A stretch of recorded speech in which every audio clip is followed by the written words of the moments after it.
Hellcat. Hello मेरे scientist, welcome back once again. और आज हम लोग फिर से लेके आए एक और तड़कता भड़कता टॉपिक जिसका नाम है मोल कंसेप्ट। नहीं, इसका नाम है the magic of the mole concept. तो चलो आज हम लोग मोल कंसेप्ट को एकदम पानी की तरह क्लियर कर देंगे भाई साहब, एकदम फील आ जाएगा, देख लेना।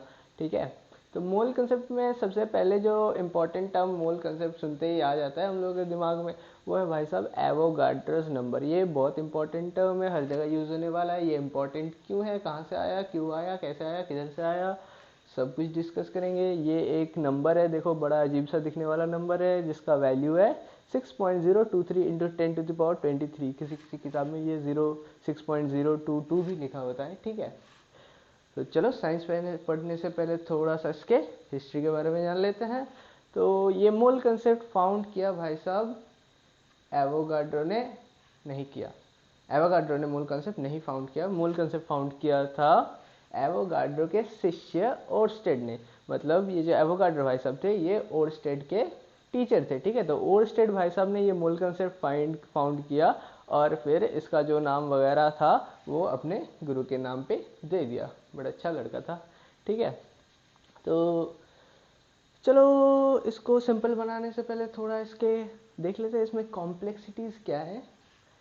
तो ध्यान से सुनना, अभी 2 मिनट में मैं जो बताने जाऊंगा उसमें से घंटा तुम लोगों को कुछ समझ नहीं आएगा। ठीक है, फिर भी सुन लो क्योंकि बाद में यही काम आएगा। तो जैसे इधर अपने पास है कार्बन। ठीक है, कार्बन इसका मॉलिक्यूलर वेट होता है, तुम लोग जानते हो 12U होता है। अब अगर हम लोग 1 मोल कार्बन की बात करें, इसमें एवोगाड्रोस नंबर ऑफ एटम्स होते हैं। ये जो Na लिखा ना, ये एवोगाड्रोस नंबर को डिनोट करता है, मतलब इस नंबर को। ठीक है, तो इधर कार्बन 1 मोल कार्बन अगर हम लोग ले लेते हैं तो उसमें एवोगाड्रोस नंबर ऑफ एटम्स रहेंगे।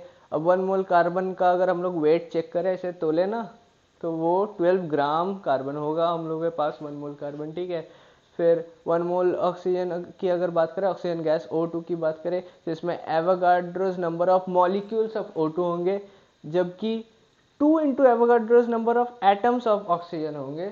ठीक है, और फिर अगर हम लोग देखें मॉलिक्यूलर वेट ऑफ ऑक्सीजन होता है 32U। अब अगर फिर से हम लोग 1 मोल ऑक्सीजन की बात करें तो ये भी हो जाएगा 32 लेकिन ग्राम्स। ठीक है, देखो जो 32U है वही जब हम लोग 1 मोल ले रहे हैं तो ये 32 ग्राम्स हो जा रहा है।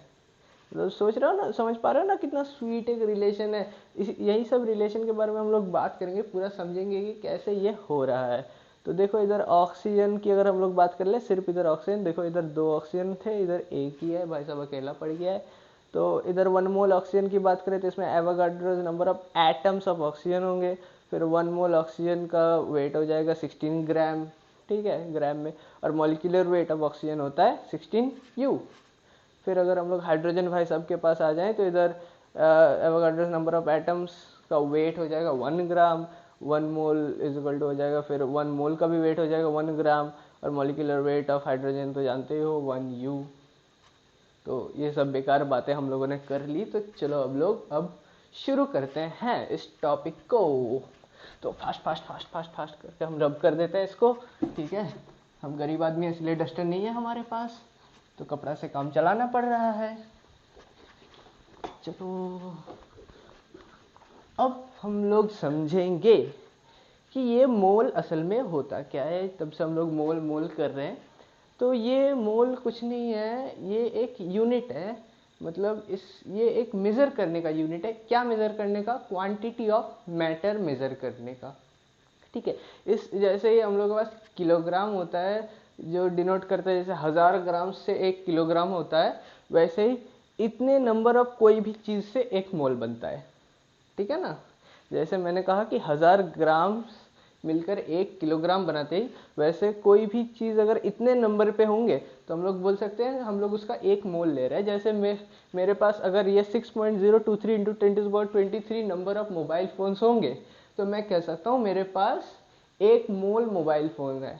वैसे काफ़ी बड़ा नंबर होता है भाई साहब, उतने मोबाइल छोड़ो, तो समझने के लिए है। मतलब कोई भी चीज़, कोई भी तुम समझ लो, कुछ भी अगर तुम्हारे पास, मतलब तुम कहोगे मेरे फ़ोन्स में अगर 1 मोल ऐप्स है तो मतलब तुम्हारे फ़ोन में 6.023 इंटू 10⁻23 ऐप्स है। तो ठीक है, इतना ये बात तो बहुत क्लियर हो चुकी होगी। ठीक है, तो अगर जैसे बात करूँ, अगर मैं बात करूँ कि एक मोल लॉकडाउन हो जाएंगी, नहीं नहीं भाई साहब, ये एग्जांपल नहीं चलेगा, ठीक है। तो अब बेसिक सी बात ये है कि अंबानी है ना हम लोगों के, उनकी सारी दौलत बेच दोगे ना तो अभी तुम एक मोल मोबाइल फोन्स नहीं खरीद पाओगे, क्योंकि ये जो नंबर भाई साहब इधर दिख रहा है ना, बहुत बड़ा नंबर होता है। तो मोबाइल फोन इंडस्ट्रीज में इसका तो यूज़ होता नहीं है, तो होता किधर है, यहीं पर यूज़ होता है भाई साहब। ये कार्बन वगैरह के एटम्स छोटे छोटे होते हैं ना, तो उनको बहुत सारे नंबर्स में मेज़र करना पड़ता है, तो उधर यूज़ होता है, ठीक है। तो अब तुम लोगों को ये बात तो क्लियर हो चुकी होगी कि उधर हम लोग जब लिख रहे थे कि 1 मोल, मोल इसको MOLE भी लिख सकते हो, MOL भी लिख सकते हो, सेम बात है, ठीक है। 1 मोल हम लोग जब ऑक्सीजन O2 की बात करें, अब बताओ मेरे को कि इसमें मॉलिक्यूल्स कितने होंगे। 1 मोल मतलब हम लोगों को पता है ये नंबर, तो सिंपली इसमें एवोगाड्रोस नंबर ऑफ मॉलिक्यूल्स हो जाएंगे, ठीक है ना। अब बात समझ आ रही है। अब देखो, अब जबकि ये O2 है, तो इतने नंबर ऑफ मॉलिक्यूल्स, इतने नंबर ऑफ मॉलिक्यूल्स से एटम्स कितने बनेंगे, 2 एटम्स मिलके एक मॉलिक्यूल बनाते हैं। तो एटम्स अगर पूछे तो वहीं पर 2 × Na हो जाएगा। देखा कितना सिंपल सा बात है। हाइड्रोजन के केस में भी वही, 1 मोल हाइड्रोजन की अगर हम लोग बात करें तो इतने एवोगाड्रोस नंबर ऑफ एटम्स हो जाएंगे उसमें, सिंगल H, ठीक है। H2 होंगे तो उतने नंबर ऑफ मॉलिक्यूल्स हो जाएंगे। फिर से कार्बन की अगर हम लोग बात करें तो भाई साहब वही सेम केस है। कार्बन 1 मोल कार्बन के मतलब क्या होगा, अगर हम लोग इधर 1 मोल कार्बन की बात करें, ठीक है, तो इसमें एटम्स कितने हो जाएंगे, 1 मोल मतलब ये नंबर, उसको बोलते हैं एवोगाड्रोस नंबर। तो इधर Na एटम्स ऑफ कार्बन, हो गया ना आसान। अब भाई साहब ये तो हम लोगों ने समझ लिया है। अब हम लोगों को समझना है कि भाई इसका वेट से कैसे रिलेशन है, ग्राम्स में कैसे आ जाता है ये, और वही ग्राम इतनी मतलब स्वीट तरीके से उसके मॉलिक्यूलर वेट से कैसे मिल जाती है। तो पहले तो इसके लिए हम लोग समझ लेते हैं कि मॉलिक्यूलर वेट क्या होता है, चलो ठीक है ना। तो मॉलिक्यूलर वेट पे आ जाते हैं अपन लोग। मॉलिक्यूलर वेट जिसको हम लोग डिनोट करते हैं U से, तो U असल में ये U कितना होता है, या फिर अगर और अच्छे से बोले तो 1U कितना क्वांटिटी होता है। तो एक कार्बन एटम ले लो, कार्बन 12, C12 बोलते हैं इसको। इसका मतलब क्या है, इसका मतलब इसमें 6 प्रोटॉन्स होंगे और 6 न्यूट्रॉन्स होंगे, ठीक है। इलेक्ट्रॉन का मास बहुत नेग्लिजिबल होता है, मतलब ये एक नॉर्मल कार्बन एटम है, ठीक है, नॉर्मल कार्बन एटम है। इसको अगर तुम 12 पीस में कट करते हो, 12 इक्वल पीसेस में कट करते हो, तो एक पीस का जितना मास होगा ना वो इक्वल होगा 1U, ठीक है। 1 इसको ऐसे डेफिनेशन में लिखोगे तो हो जाएगा 1/12, ठीक है, 1/12 ऑफ C12 एटम, इसका जितना मास होगा वो इक्वल होगा 1U के। तो अब हम लोग मतलब ये तो समझ आ रहा है, मतलब एक कार्बन एटम का मास हो जाएगा 12U। तो ऐसे ही हम लोग बाकी सारे एटम्स का मास कैसे निकालते हैं, तो हम लोग उसको कार्बन से तोलते हैं, मतलब कंपेयर करते हैं। तो जैसे हाइड्रोजन का मास हम लोग जानते हैं, इधर हाइड्रोजन है, हाइड्रोजन का मॉलिक्यूलर मास होता है 1U। तो ये कैसे पता, तो हमने देखा भाई साहब ये जो हाइड्रोजन का एटम है ना, ये मान लो हाइड्रोजन का एटम है, वैसे एटम जैसे लग तो नहीं रहा है, मान लो 2 मिनट के लिए, ठीक है। और ये जो कार्बन का एटम है, तो हम लोगों ने देखा कि ये हाइड्रोजन का एटम इससे 12 टाइम्स छोटा है। तो ये जो इसका जैसे कार्बन का 12U है, तो ये 12 टाइम्स छोटा है, तो ये 1U हो गया। तो ये हो गया अपना मॉलिक्यूलर वेट, ठीक है। तो अब हम लोग आ जाएंगे ग्राम्स में। देखो ऐसे समझा दूंगा, फिर कभी कंफ्यूजन नहीं होगा कि भाई साहब ये ग्राम्स कैसे हो गया, मॉलिक्यूलर वेट कैसे हो गया, सब एकदम पानी हो जाएगा, तुम देखते जाओ बस, ठीक है। तो इधर अब क्या करेंगे, हाँ, अब हम लोग थोड़ा सा देख लेंगे कि ये जो बेकार सा नंबर है ये कैसे आया, ठीक है। इस नंबर का डेफिनेशन क्या है, ये आया किधर से, और एवोगाड्रोस नंबर यही क्यों है, ठीक है। इसको हम लोगों ने ऐसे डिफाइन कर दिया, वो जो ऑर्स्टेड भाई साहब है, कि 12 ग्राम्स अगर तुम लोग कार्बन ले लेते हो, कार्बन है उसके 12 ग्राम ले लो, ठीक है, एकदम परफेक्ट 12 ग्राम, तो उसमें जितने सारे एटम्स होंगे वो नंबर है ये। 12 ग्राम्स कार्बन के अगर तुम एटम गिनोगे, उसमें नंबरिंग करोगे, तो ये नंबर आएगा। अगर नहीं आया ना तो पैसे वापस मिला के देख लेना, गिन के देख लेना, तो मैं बता रहा हूँ एकदम पैसा वापस। तो 12 ग्राम्स कार्बन में जितने सारे एटम्स होंगे वो है ये, और इसको हम लोगों ने नाम दे दिया 1 मोल। ठीक है, तो 1 मोल तो इधर हम लोगों ने फिक्स कर दिया, 1 मोल इतना। तो 1 मोल कार्बन, अब हम लोग जानते हैं कि 1 mole carbon is equal to होंगे 12 ग्राम्स, क्योंकि ये तो इसका वेट तो हमने फिक्स कर दिया ना। तो 1 मोल, सॉरी इधर कार्बन भी होगा, 1 मोल कार्बन मतलब हम लोग समझ गए 12 ग्राम। अब देखने वाली बात ये कि अब 1 मोल का तो नंबर फिक्स्ड है, मतलब 1 मोल अगर हम लोग हाइड्रोजन भी लेते हैं तो एटम्स तो भाई साहब इतने ही होने हैं। ठीक है, एटम्स तो भाई साहब इतने ही होने हैं। ठीक है, एवोगाड्रोस नंबर ऑफ एटम्स होंगे, एटम्स तो इतने ही होने हैं। लेकिन इसका जो ग्राम्स में वेट आएगा वो हम लोग कैसे समझेंगे? वैसे तो तुम लोग अगर जानते हो मोल कॉन्सेप्ट तो बता दोगे 1 ग्राम होगा, लेकिन ये 1 ग्राम कैसे आ रहा है, और ये 1 ग्राम 1 हाइड्रोजन के एटॉमिक वेट 1 यू से इतना ऐसे कैसे मिल जा रहा है, मिलता जुलता क्यों है? ठीक है, तो अब मैं तुम लोगों को ये समझाऊंगा एक बेसिक से मैथमेटिक्स के फॉर्म में। मैथमेटिक्स आती है ना? नहीं आती तो भी कोई बात नहीं, कुछ ज़्यादा ही बेसिक है, समझ जाओगे। देखो इधर मेरे पास 3x है, सॉरी किधर है, 3x है। ठीक है, 3x है तो इसको मैं ऐड करूंगा, तो इधर आंसर क्या आएगा? 3x आएगा। आएगा ना? बिल्कुल आएगा। इसमें अगर हर एक x को मैं 3 गुना बढ़ा दूं, ठीक है, इसको मैं 3 गुना बढ़ा दे रहा हूँ, मतलब इसका 3 टाइम्स कर दे रहा हूँ। ठीक है, इधर हो गया 3x, इसको भी 3 टाइम्स कर दिया 3x, इसको भी 3 टाइम्स कर दिया 3x, फिर ऐड कर दिया उनको, तो ये जो रिजल्ट आएगा, क्या ये पिछले रिजल्ट के 3 गुना होगा? 3 + 3 + 3 9x। तो बिल्कुल ये देखो ये पिछले रिजल्ट के 3 गुना है। ठीक है, अब तुम समझ लो x हमारे हैं एटम्स, मतलब इधर अपने पास है कार्बन एटम्स, मतलब इधर इधर इधर हाँ ये समझ लो इधर 12 ग्राम्स कार्बन एटम्स है। ठीक है, 12 ग्राम कार्बन एटम्स बहुत सारे हैं। कितने? 12 ग्राम्स कार्बन एटम्स नहीं, मतलब 12 ग्राम कार्बन है, तो एटम्स तो भाई साहब कितने होने हैं हमारे? Na होने हैं इधर, Na नंबर ऑफ एटम्स होने हैं इधर। ठीक है, सिंपल बात है 12 ग्राम्स, क्योंकि ये हम लोगों ने डेफिनेशन से पढ़ रखा है ना? तो अब मेरे को बताओ, पहले बताओ हाइड्रोजन हमने 1u कैसे लाया था?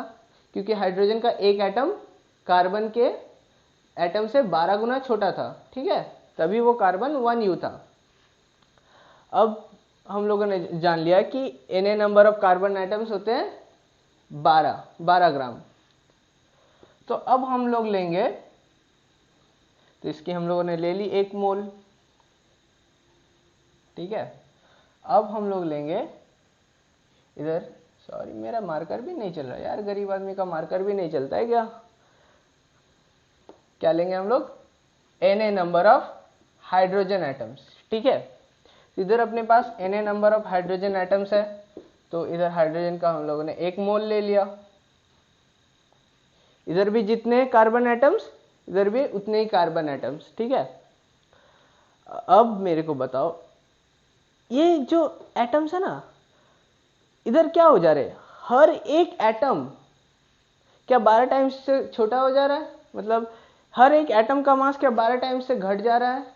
ठीक है, इधर हर एक एटम का मास का सम करके मेरे को आया 12। रिलेट करना इससे, हर एक एटम का मास का सम करके मेरे को आया 12 ग्राम्स। इधर हर एक अगर 1/12 हो जाएगा, ठीक है, हर एक अगर 1/12 हो जाएगा, तो इसके जब मास को हम लोग ऐड करेंगे तो नेट मास क्या होगा? क्या इसके 1/12 नहीं हो जाएगा? बिल्कुल हो जाएगा। जैसे इसके हर एक को 3 गुना जब हम लोग बढ़ा दे रहे थे, तो जो रिजल्ट आ रहा था ऐड करने पर वो इस पिछले रिजल्ट के 3 गुना हो रहा था, वैसे ही इसके अगर हर एक को हम लोग 12 टाइम्स कम कर दे तो ये जो रिजल्ट आएगा, ये रिजल्ट भी 12 टाइम्स कम हो जाएगा। मतलब इससे अगर 12 टाइम्स कम कर दोगे, 1/12 कर दोगे, तो ये सिंपली क्या आ जाएगा? इधर रफ करो, इधर साइड में 1/12 ऑफ 12, मतलब एक, अरे ये क्या गिर गया, वाह क्या बात है, क्या क्या छुपा के रखता हूं मैं। चलो टॉपिक पे, 1 ग्राम, समझ रहे हो, क्योंकि ये एटम्स के नंबर तो फिक्स्ड है ना, 1 मोल एटम्स के नंबर हमने फिक्स्ड कर दिए। तो जैसे कार्बन से हम यू जैसे हम लोगों ने निकाला था, वो कार्बन से कंपेयर करके निकाला था, तो वैसे ही जब हम लोग ग्राम्स में भी लिखेंगे वो तो उतना ही छोटा हो जा रहा ना, जब ये नंबर फिक्स्ड हो रही है, एटम्स के नंबर जब फिक्स्ड रह रही है तब मास भी तो उतना ही कम होना है ना, जितना इसका एक का मास जितना कम होगा। इसीलिए भाई साहब जब भी हम लोग 1 मोल या एवोगाड्रोस नंबर की बात करते हैं, तो 1 मोल कार्बन का अगर ये 12 ग्राम्स है, ठीक है, और हम लोग यू वाले रिलेशन से जानते हैं, मॉलिक्यूलर वेट वाले रिलेशन से जानते हैं कि हर एक हाइड्रोजन एटम कार्बन एटम से 1/12 टाइम छोटा है। तो फिर से जब हम लोग 1 मोल हाइड्रोजन लेंगे तो वो उसके न्यूमेरिकली यू के बराबर होगी, लेकिन ग्राम्स में। जैसे ये इधर 12 ग्राम्स था, कार्बन का मॉलिक्यूलर वेट 12 यू था, तो इसका भी मॉलिक्यूलर वेट जैसे 1 यू होता है, तो ये 1 ग्राम हो गया। अब समझ आ रहा है तुम लोगों को कि क्यों ये अपने मॉलिक्यूलर वेट से मिलता है ग्राम में भी, है ना? क्योंकि भाई कंपेयर तो हम लोग मतलब जो कंपैरिजन हम लोग यू में कर रहे थे, इधर जब नंबर ऑफ मॉलिक्यूल्स जब 1 मोल में सेम हो गए, मतलब नंबर ऑफ एटम्स 1 मोल में सेम हो गए, तो इसको ऐड करने से भी तो वैसे ही कंपैरिजन हुआ ना, ठीक है ना? तो अब भाई साहब इससे तुम मतलब ये चीज अब तो पूरा रिलेट कर पाओगे कि अब अगर हम लोग ऑक्सीजन भी तुमको बोले कि 1 मोल ऑक्सीजन, ठीक है, ग्राम्स में कितना होगा बताओ, तो सिंपली इसका ग्राम्स का इसका मॉलिक्यूलर वेट कितना होता है ऑक्सीजन का, 16। तो ये 1 मोल अगर उसका ले लेंगे, मतलब Avogadro's number of oxygen atoms ले लेंगे, तो उसको ऐड करके आएगा 16 ग्राम्स। है ना आसान? देखो सबका रूट कार्बन है भाई साहब, रिलेशन सारे कार्बन से ही है, कार्बन बहुत इंपॉर्टेंट है, कार्बन को भूलना नहीं। तो मैं एज्यूम करता हूँ कि तुम लोगों को ये इसमें मज़ा आया, तुम लोगों को कुछ नया सीखने को मिला, और काफ़ी इंटरेस्टिंग चीज़ मेरे को लगती थी, इसीलिए मैंने शेयर किया तुम लोगों के साथ। देखो मैं कोई प्रोफेशनल तो हूँ नहीं टीचर की, ऐसे भाई टीचिंग करता हूँ मैं, बस मेरे को जो सब मैं ये सब देखता रहता हूँ, ढूंढता रहता हूँ, मेरे को अगर कुछ अलग लगता है तो बस मैं वीडियो बना डालता हूँ। तो देखते रहो ऐसे ही, देखो नेक्स्ट टाइम भी हम लोग कुछ ऐसे ही तड़कता भड़कता टॉपिक से आएंगे, और तुम्हारे दिल में जो सब भी भड़ास है वो निकालने के लिए कमेंट बॉक्स तो है ही, तो निकालते रहो। और अगर तुम लोगों को लगता है कि मतलब तुम लोगों के पास ऐसा कोई इंटरेस्टिंग सा टॉपिक है थोड़ा हटके, जिसका आंसर तुम लोगों को किताब में नहीं मिल रहा है वगैरह, तो ज़रूर कमेंट करके बताओ, मैं कोशिश करूँगा उस पर वीडियो बनाने की। अगर अच्छा लगेगा तो हाँ, मेरे भी कुछ प्राइवेसीज है, मतलब प्रायोरिटीज़ है, सॉरी इतना अच्छा इंग्लिश नहीं बोलता मैं। तो ठीक है, मिलते हैं फिर अगली बार, tata, good night, see you, bye bye, और जो सब भी होता है, ठीक है ना।